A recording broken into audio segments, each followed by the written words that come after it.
Olá, pessoal, sejam bem-vindos a mais um podcast Fala Subpap. Esse podcast foi desenvolvido para os profissionais da atenção primária carioca. Nós iremos trazer temas relevantes para a discussão e para fortalecimento da nossa rede. Então, ouçam esse podcast, compartilhem, ele vai estar disponível nas plataformas Spotify e YouTube.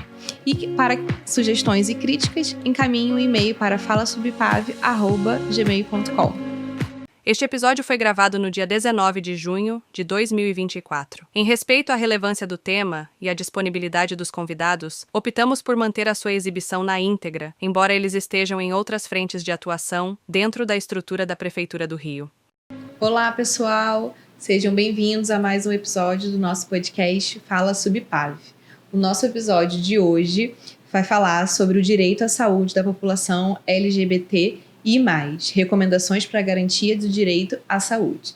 Eu sou Emanuele, sou superintendente de integração de área de planejamento da Subpav e eu estou com convidados ilustres nesse podcast. Primeiro, queria agradecer a participação e a disponibilidade de vocês. Eu estou com Carlos Tufson, que é coordenador da diversidade sexual da Prefeitura do Rio de Janeiro, com a doutora Daniela Murta, que é psicóloga, doutora em saúde coletiva e atua na assessoria técnica da Coordenadoria de Diversidade Sexual da Prefeitura do Rio de Janeiro, e com Rafael Gomes, que está estudando psicologia e é supervisor do projeto Garupa, que é o projeto para a garantia de direitos e acesso à cidadania da população LGBT e mais. Bem, vou me autodescrever. Eu sou uma mulher alta, da pele branca, com cabelo loiro, e eu estou vestindo um casaco da Prefeitura azul. Vou convidar os meus convidados a se autodescreverem, por favor. Boa tarde a todas e todos. Boa tarde, boa noite, bom dia. Eu tenho 1,82, eu sou, uma estatura média corpulenta, estou vestindo camiseta preta, calça cinza, tênis bege, cabelo preto e sou branco e uso óculos. Eu, Daniela, boa tarde, bom dia, né?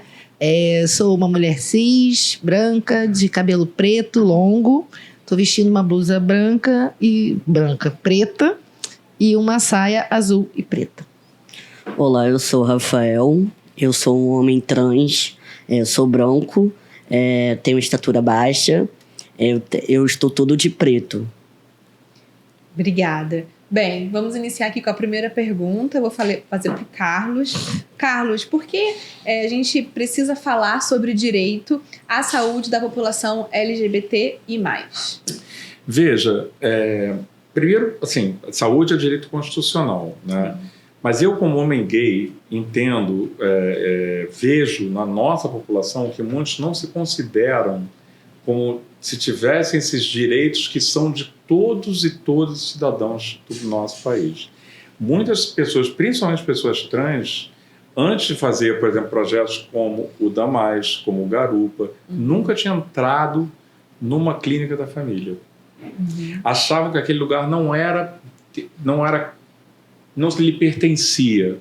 E com isso, pioravam de saúde, pioravam de tudo. Ou seja, é importante a gente ter, principalmente capacitar o acolhimento, porque é ali que se dá tudo. Né? É no acolhimento que a gente vê se a pessoa é bem recebida ou mal recebida. Se ela é mal recebida, mal encravada, pode virar um abscesso. Né? É o que eu falo sempre assim, a Fernanda Montenegro, ela se chama Arlete. Mas se a Fernanda Montenegro entrar aqui no Souza Aguiar, ninguém vai chamar ela de Arlete, vai se chamar Dona Fernanda. Então, por que a gente não pode, né, chamar as pessoas da maneira que elas, né, inclusive tem no registro civil? Sim. Né, isso é uma questão, porque hoje a gente tem muito essa questão do preconceito. Eu não acho que é preconceito. Preconceito, quem tem que achar é a quem é atingido. Se a pessoa é atingido, é preconceito. Se você causa sofrimento com essa fala, é preconceito. Muda a fala. Acabou. É fácil. Não custa. Então, é uma convivência melhor, um acolhimento melhor, que a gente sempre trabalha, e eu vou deixar aqui meu muito obrigado ao secretário Daniel Sorantes, ao prefeito Eduardo Paes, que sempre esteve com a gente desde o primeiro ano da primeira gestão, tá? Que a gente faz capacitações diretas aqui, principalmente a equipe da saúde está sempre com a gente, porque é o que mais a população necessita, né? Sim. Saúde e educação, eu acho que são dois pilares básicos, né, do poder público. Tá certo. E Dani, vou chamar de Dani. Pode chamar. Qual a importância de compreender a orientação sexual e identidade de gênero para o cuidado? Orientação sexual e identidade de gênero, assim como a raça, a cor, né, a classe social, são fatores que vão interferir diretamente no processo de saúde e doença. Uhum. Então, quando a gente leva em consideração esse dado, a gente vai levar em consideração tudo que vem junto com ele. Quais são as vulnerabilidades, quais são as condições que afetam a vida dessa pessoa. Eu dou muito esse exemplo em relação às vítimas de violência. Uhum. Né? Quando a gente recebe um paciente, um usuário foi vítima de violência, a gente tem sempre que se perguntar por que aconteceu aquela violência. E quando a gente se pergunta o porquê, o porquê pode ser a orientação sexual, o porquê pode ser a identidade de gênero. Quando a gente tem uma pessoa hospitalizada, né, e essa pessoa não tem rede de apoio, e a gente leva em consideração esse dado, a gente consegue cuidar dessa pessoa, como o Carlos falou agora, de uma forma ampla, efetivamente, como está preconizado na base do SUS. Né? Sim. A gente oferta cuidado ampliado. E cuidado ampliado é entender a história dessa pessoa, de onde ela vem, a família dela, quem é a família dessa pessoa, quem são os parceiros dessa pessoa, quem são os filhos, né? Quais são as práticas que essa pessoa tem na vida dela. Então, entender que falar sobre orientação sexual, a gente está falando de família, a gente está falando de modo de vida, a gente está falando de rede de apoio. Quando a gente está falando de identidade de gênero, a gente está falando de reconhecimento. Imagina você, né? O Rafa talvez possa falar disso melhor do que eu. A cada troca de plantão, você ter que explicar para a equipe que te atende quem é você, qual o seu nome, né? Porque as pessoas desconhecem aquilo ou você gera curiosidade nessas pessoas. Então, você respeitar a identidade de gênero é você dizer para esse usuário que você é bem-vindo, né? A gente vai cuidar de você, nós vamos fazer isso juntos. Então, entender que o processo de doença é determinado por esses dois fatores, como por todas as outras marcas sociais que a gente tem. Sim. E como óbvio, por vezes precisa ser dito, né? A gente espera que esse episódio, esse podcast, seja muito ampliado em relação aos nossos profissionais de saúde. Fala um pouquinho pra gente sobre orientação sexual e identidade de gênero. Tá. Quando a gente fala em sexualidade, a gente tende a botar num pacote só, né? Então, a gente acha que tá falando do mesmo assunto. A gente pode separar em alguns componentes. O que a gente chama de sexo biológico, né? Na verdade, é o gênero que determinam pra gente a partir do nosso corpo, como é que a gente vai se apresentar para o mundo. E existem pessoas que esse sexo biológico, esse chamado sexo biológico, ele apresenta uma variabilidade que vai ser o I, né? A letra LGBTI+, são as pessoas intersexo.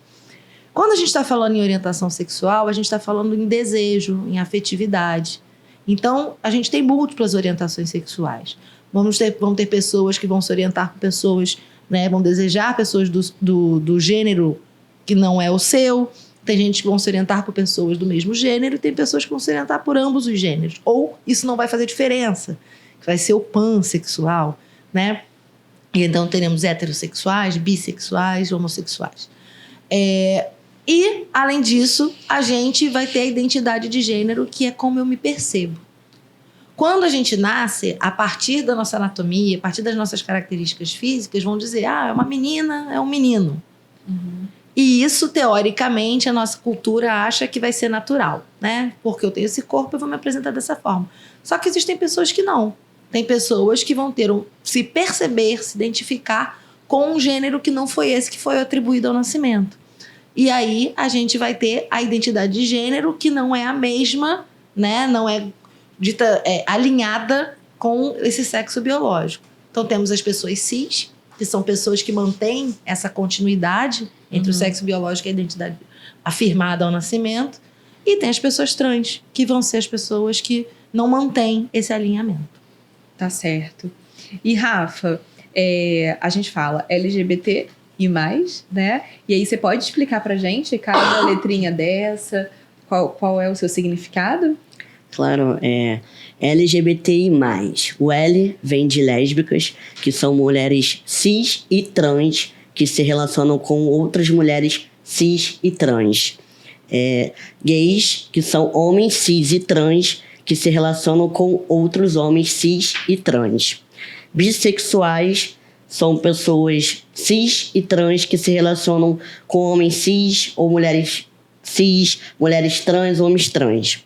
E a letra T, que são de trans, né? Como a Dani já comentou, são as pessoas são ditas como homens trans, transmasculinos, mulheres trans, travestis. E que é intersexo, né? Que são pessoas que têm uma questão de, como a Dani falou, da anatomia, que é masculino ou feminino, ou que são ditas, anteriormente eram faladas como hermafroditas, né? Mas hoje a gente tem a percepção que são mais de 23 tipos de pessoas intersexo. Então, o que a gente precisa pensar sobre essas letrinhas é que cada grupo, né, tem uma especificidade de saúde diferente, né? Então, por exemplo, as mulheres cis-lésbicas têm uma determinada tipo de demanda que homens cis-gays não têm, né? E aí a gente vai falar sobre a questão saúde ginecológica, por exemplo, né? Que muitas delas acabam sofrendo violências, né? Quando vai procurar algum tipo de atendimento por conta da orientação sexual, né? Ou não tem tantas informações de prevenção, né? Em relação quando vai ter as relações sexuais, né? Isso é mais voltado para homens cis-gays, né? E aí tem sempre aquela questão de ficar reiterando sempre que parece que os homens cis-gays eles só vivem a base sobre questão de promoção, de prevenção, né? Sendo que tem outras especificidades da saúde integral que é preciso ser colocadas, né? Assim como a população trans também tem suas especificidades, né? Então a gente precisa compreender isso, né? De que cada grupo tem a sua especificidade, né? Eu ia te fazer essa pergunta, né, em relação à população trans, né? O que seria essencial ali para o atendimento adequado? O Carlos falou muito bem, né, sobre o acolhimento, isso é primordial, né? E aí, a partir desse acolhimento, o respeito ao nome do uso social e identidade de gênero, né? Principalmente as pessoas, os profissionais, têm que estar atentos ao uso correto dos pronomes. Isso é muito significativo, sabe? Porque quando a pessoa acaba errando o pronome ou não chamando essa pessoa pelo nome social, forma uma barreira de acesso importante que faz com que essa pessoa não queira retomar algum cuidado ou afaste essa pessoa da unidade básica de saúde como um todo, né? Então, a gente precisa garantir, né, enquanto profissional, sigilo, o respeito, né, esse acolhimento. E aqui no Rio de Janeiro, os usuários, eles podem estar em alas de como eles possam se identificar, como eles se identificam, né?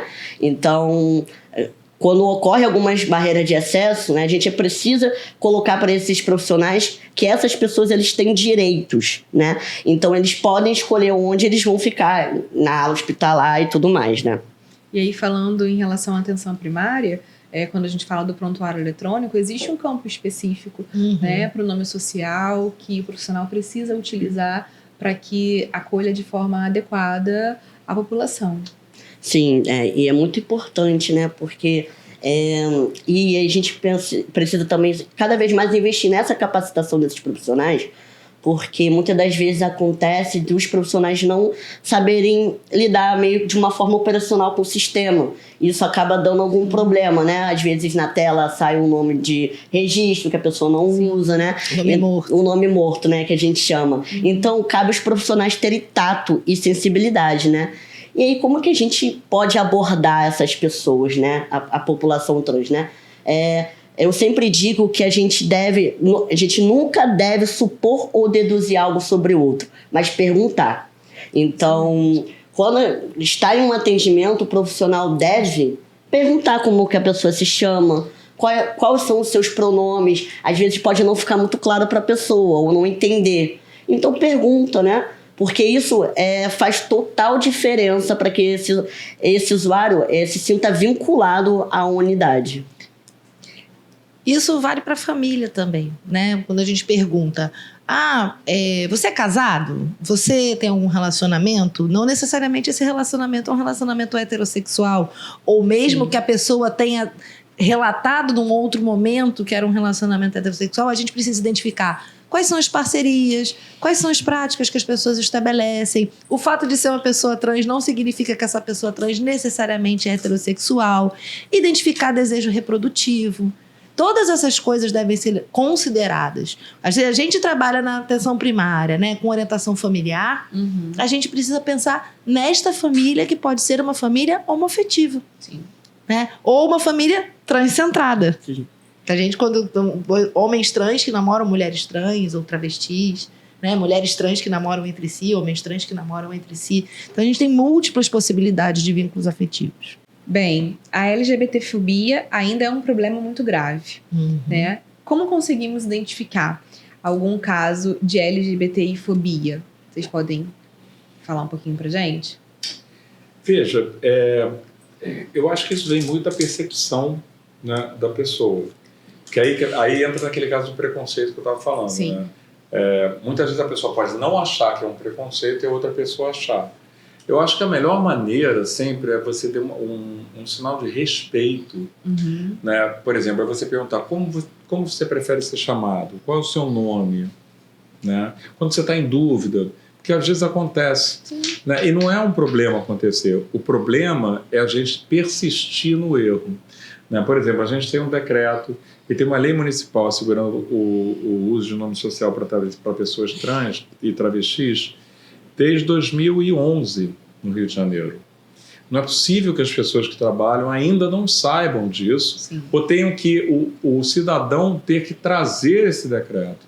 Agora, do momento que esse decreto é desrespeitado, existe ali uma falha administrativa e existe um processo administrativo para isso. E isso é LGBTfobia. Oi? E isso é LGBTfobia. LGBTfobia Isso institucional. é LGBTfobia. Porque muitas vezes a pessoa fala assim, não é pra... eu tenho até um amigo trans, eu tenho até um amigo gay. Aliás, essa frase é típica de um preconceito, sabia? É impressionante. Do racismo também. Eu tenho até uma pessoa da família que é negra. Tudo bem, mas você foi racista. Peça desculpas e se corrija na hora, não é um problema. A gente está aqui num eterno aprendizado. Eu trabalho com um homem trans e uma mulher trans, eu aprendo diariamente Todo com dia, eles. né? Entendeu? E isso é legal. O bom da vida é isso, porque senão a gente podia, né, morrer. Já acabamos, já transcendemos a consciência, já sabemos tudo na vida e podemos já evoluir. Mas assim, eu acho que a gente está aqui para aprender e respeitar a diversidade, gente. Eu sei que é complicado, porque surgem muitas letras, surgem muitas... Mas cada pessoa tem o direito de se sentir como ela se adequa. Você imagina no mundo, vamos inverter a lógica, né? Que o mundo fosse homonormativo, né? E as pessoas heterossexuais fossem esse 8%, 10% da população. Que você acordasse e fosse obrigada a ser LGBT. Você imagina que horror. Pois é, esse horror é o que passa uma criança que vai para uma escola e sofre um bullying e aí tem doenças que não consegue ir para a escola, e a gente vê pessoas saindo, deixando a escola, a gente fala que são evadidas, né? E aí você tem uma consequência na vida dessas pessoas enormes. Agora, o que eu acho pior mesmo, que é uma coisa que por exemplo, minha mãe, que faleceu, ela nunca conseguiu entender isso. Ela falou assim, né, a mãe tem um amor acima de qualquer coisa pelo filho e pela filha. Nós temos casos, muitos casos, não são poucos, de mães que põem seus filhos para fora de casa por serem LGBT. E isso é muito importante a gente saber, porque os casos de violência doméstica que acontecem na comunidade LGBT, cerca de 80% são de violência doméstica. E violência doméstica, ela engloba também a área dos vizinhos, tá? Mas normalmente é dentro de casa. Então, nós somos a única das minorias que não temos por exemplo, se uma pessoa preta sofre um problema de racismo na escola, normalmente a família, né, vai acolhê-la porque, né, tem esse entendimento e até a maturidade de já ter passado por isso. Nós não. Nós sofremos isso, temos que chegar em casa, ficar calado, porque o nosso pai, muitas vezes, nosso pai e nossa mãe não sabe que somos gays, desconfia, tá? E temos que nos trancar nos quartos, chorar, e muitas vezes não temos estrutura emocional para isso. Quando não é agredido de novo. Né? Mas isso, a minha preocupação é com a escala de índice de suicídio de adolescentes, principalmente, na comunidade LGBT, que é 3 vezes maior do que a comunidade heterossexual. Se nós temos esses dados, não fazer nada é prevaricação. É que nem assim, sai o anuário de segurança pública do Brasil. Aí a gente vê lá, 80% da violência é centrada em pessoas pretas. Não fazer nada, o poder público não fazer nada é prevaricação. É dado oficial. Nós temos dados que comprovam que realmente isso acontece. Nós temos leis para segurar. Infelizmente, essas leis não deveriam ser necessárias. Tanto que quando a gente faz a palestra, a gente fala assim, bastava que tivesse o respeito. Exato. Você acha que você precisa dizer assim, olha, eu vou olhar você e vou te chamar João, porque eu quero. Não preciso. Então bastava eu te respeitar. Aí se eu ficar na falo assim, como é que você prefere ser chamada? Qual é o seu nome? Mesmo que você erre, chamado, chamada, não sei o quê, a pessoa já vai se sentir respeitada, já vai se sentir acolhida. E nós, como servidores públicos, temos o dever de acolher o cidadão que entra numa unidade de saúde ou em qualquer órgão público. Eu ia falar sobre isso, né? Sobre a importância do profissional de saúde mediante essa família, né? A gente fala da saúde da família, sabe o quão é importante o papel de todos os componentes da equipe, do agente comunitário, do enfermeiro. Agente comunitário principalmente, né? Porque vai lá nas casas, né? Tá ali no território, vive no território. O Carlos tocou num assunto, assim, a LGBTfobia ela é um tipo de violência que ela pode ser muito sutil, né? E muito silenciosa, mas que ela causa danos muito graves.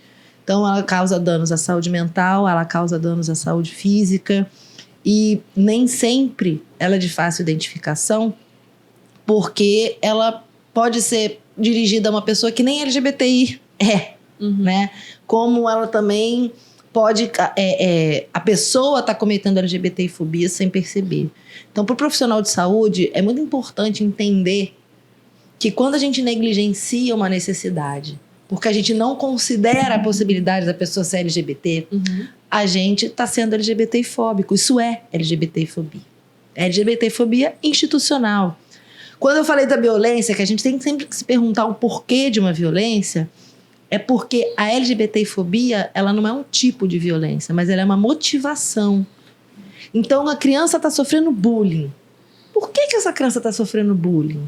Né? Uma mulher sofreu violência sexual. Por que ela sofreu violência sexual? Porque existe estupro corretivo contra homens trans e contra mulheres lésbicas, cis. Existe a criança, né? E o pior é que é baseado na pior das justificativas. É porque, tipo assim, você é lésbica ou é trans porque não me encontrou ainda, né? Quer dizer... Ou vai aprender, né? Vai corrigir. Agora que você vai me encontrar, eu vou te transformar, sabe? Essa pessoa tem que ser encarcerada. Nós, pessoas de bem... Então, assim, o adolescente que se corta, o adolescente que tenta suicídio, né? A gente olhar para os CAPs, para dentro dos CAPs, né? Essas pessoas estão aqui por quê? Será que teve alguma coisa que fez essas pessoas desenvolverem um transtorno mental mais grave, né? As crises de ansiedade que chegam na atenção primária, então as equipes multi. O que a gente precisa fazer naquele território em termos de promoção de saúde? Esses dados, a LGBTfobia ela tem uma sutileza. Porque, como o Carlos falou, a gente vive numa sociedade cis-heteronormativa. Então, de alguma maneira, ela é uma violência naturalizada. Ela é uma violência que, não é bem assim, né? Então, e a pessoa sofre em casa, sofre na rua. A gente recebe, né, a partir do núcleo lá de promoção de solidariedade, informações, né, os GARs, a gente, assim, dados assustadores de coisas que acontecem com crianças. Porque a criança é filha de uma família homoafetiva. Não é a criança que é LGBT, mas os pais são. e daí por diante. Então, é muito importante o profissional de saúde ter essa sensibilidade de identificar tanto quanto a unidade está sendo LGBT-fóbica, né, quanto o que está acontecendo lá fora. E aí você tocou no assunto importante, né, que você disse que os dados chegam para você. E eu acho que é importante reforçar quando um profissional de saúde for notificar uma violência, que ele preencha o campo da motivação dessa violência, né, para a gente identificar que foi uma LGBT-fobia, né? Então é importante, esse dado precisa chegar para a gente movimentar, discutir, né? E é importante que o profissional sinalize isso. E que pode ser em qualquer idade, até idoso. Exatamente. Na verdade, olha só, isso não é também um favor do profissional. Isso é um dever, decreto do prefeito Eduardo Paes, e que posterior portaria do ministro Padilha quanto ministro da Saúde. Então, ou seja, se for ao entrar numa unidade de saúde e a pessoa declarar que foi vítima de homofobia, a pessoa é obrigada a preencher no relatório SINAM a vítima de homofobia. E se suspeitar também. E ela é isso que eu ia falar. Agora, ela pode também prestar um bem ao cidadão e abrir sob suspeita. Então, assim, é importante que a gente todos nos una, porque, assim, os índices de violência, gente, estão crescendo. Assim, a gente que trabalha com isso, né? Às vezes eu falo assim, parece que eu estou repetindo a cada ano, subiu. Dá uma agonia, porque eu gostaria de chegar e falar assim, não, gente, diminuiu, foi maravilhoso. É que nem os dados de infecção por HIV. É uma coisa que você fica desesperado. Eu falo assim, a mesma coisa, subiu, sempre nos jovens. Sabe, não é possível. A gente precisa dar um passo à frente ou repensar a estratégia, principalmente de comunicação. Porque não é possível que uma pessoa que tem um celular na mão não digite PREP para saber o que é. Ou que em 2024 não saiba que preconceito é proibido no Rio, é proibido no Brasil, que LGBTfobia é crime. É crime. Não, e nós temos dados que as pessoas, literalmente, por exemplo, em relação à PrEP, que eu vou falar aqui, porque é uma coisa que está me agoniando bastante. A gente, quando faz as campanhas, a gente põe agentes treinados na rua para poder escutar a resposta da população ao receber esse material, porque é ali que a gente vai basear as campanhas que nós lançamos, como, por exemplo, vamos lançar dia 1º de dezembro, no próximo carnaval e ao longo do ano, que eu acho que... Porque até transmissão vertical a gente teve, né? Então, assim, gente, não dá, né? Então, assim, nós temos coisas do tipo, eu não beijo um homem na boca, eu não preciso tomar PrEP. Eu fiz um vídeo, assim, falando, gente, olha, terminou o carnaval. Quem pulou o carnaval demais, vamos se testar. Sabe por quê? O problema que está tendo é falta de teste. Então, não é falta de teste, as pessoas não estão se testando por medo. Falta do insumo. Eles não estão se testando por falta de medo. E aí, quando descobrem, já é tarde demais. E a gente está tendo óbitos identificação altos precoce no faz Brasil. toda a diferença. A gente está tendo óbitos altos no Brasil pelo boletim do Ministério da Saúde sobre a questão do HIV. E isso é importante a gente frisar. Não é só uma questão da população LGBT, tá? É uma questão da população hétero também, de qualquer pessoa que tenha relação sexual precisa se testar ou tomar PrEP. Já fica aqui o convite para a gravação do nosso próximo episódio sobre PrEP. Com o maior prazer. Vou chamar a linha técnica para discutir aqui com a gente. Bem, a gente está caminhando aqui para o final. Eu queria muito agradecer a presença de vocês. Queria reforçar sobre o acesso ao acolhimento, né? Eu queria dizer a importância de ter o Rafa aqui com a gente, discutindo sobre isso. Acho que eu vou deixar vocês falarem agora no final um pouquinho, mas reforçar, né, o papel do profissional de saúde para a população LGBT e mais, para o seu acolhimento, para a escutativa, para a promoção de saúde e para o acesso aos serviços de saúde. Né, o atributo da atenção primária, né, acesso está lá, né, sempre piscando. Então é muito importante que a gente rompa toda a barreira de acesso para que a gente diminua a vulnerabilidade dessa população, para que a gente tenha a população dentro da nossa unidade, para que a gente possa ofertar os serviços de saúde e garantir uma qualidade de vida. Bem, podem ficar à vontade para vocês falarem no final, deixarem alguma mensagem, né? E aí, muito obrigada por esse episódio. Eu gostaria de agradecer o convite e reiterar, né?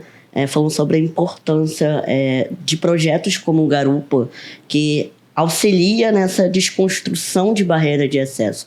Então, para quem ainda não conhece o Projeto Garupa, quem também não conhece a Coordenadoria de Diversidade Sexual, sigam nas páginas, a galera às vezes confunde muito a Coordenadoria de Diversidade Sexual, né, com o Rio Sem LGBTfobia, programa, né, do Centro Cidadania LGBT. Então, às vezes acaba se perdendo muitas coisas, né, por não conhecerem de fato o que a Coordenadoria de Diversidade Sexual faz, né? Além do Garupa, tem outros projetos importantes para a população LGBT.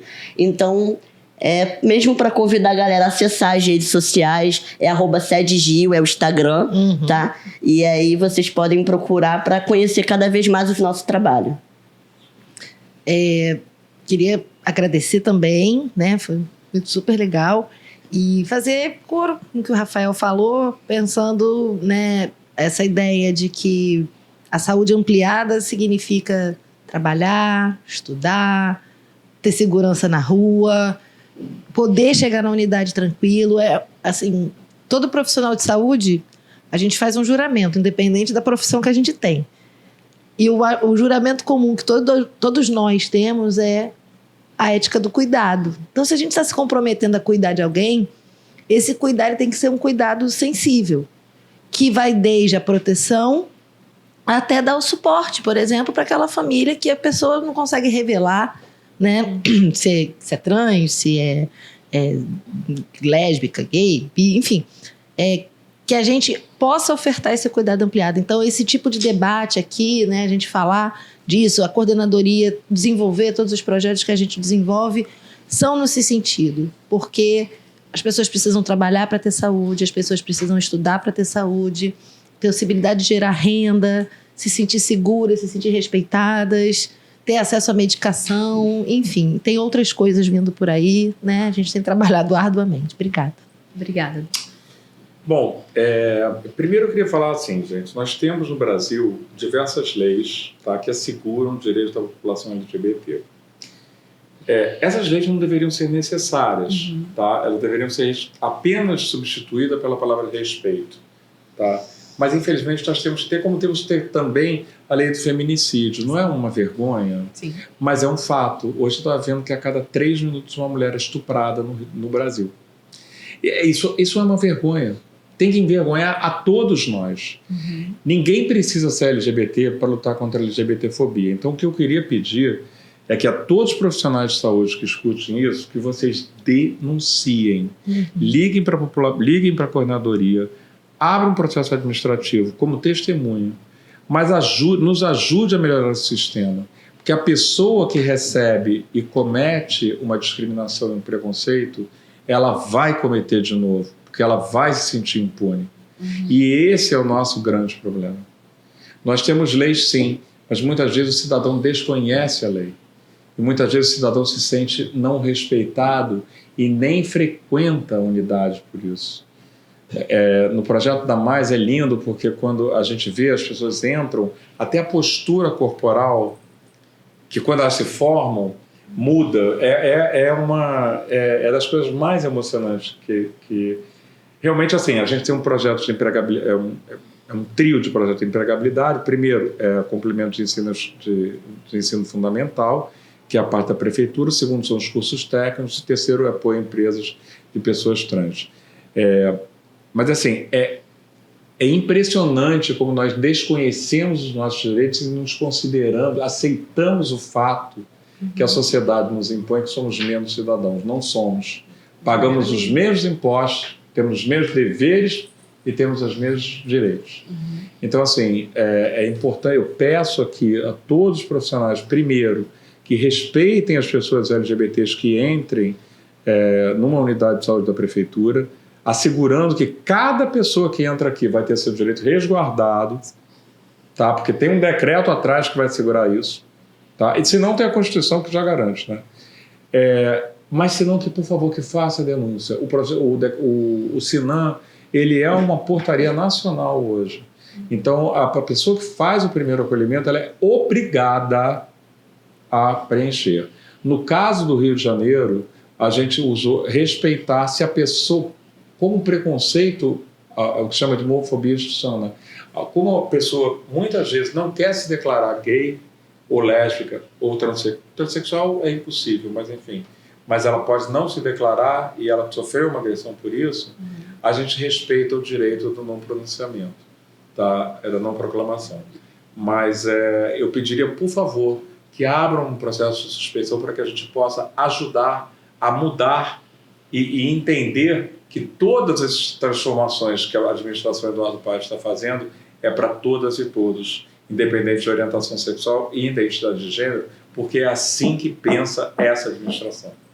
E aqui eu agradeço a todos vocês, que desde que a gente começou em 2011, a Secretaria de Saúde foi a mais parceira da Coordenadoria da Diversidade Sexual. Eu agradeço ao secretário Daniel Sorange, como agradeço ao Ranch, que veio antes do Daniel Sorange também, e sempre ao prefeito Eduardo Paes, que assegura, é o que ele fala, todos somos cidadãos e cidadãs do Rio de Janeiro, todos somos cariocas. Então, aqui é um espaço para todas e todos. Muito obrigado. Muito obrigada e parabéns pelo trabalho de vocês. Obrigada. Contem com a gente. Obrigado. Obrigada.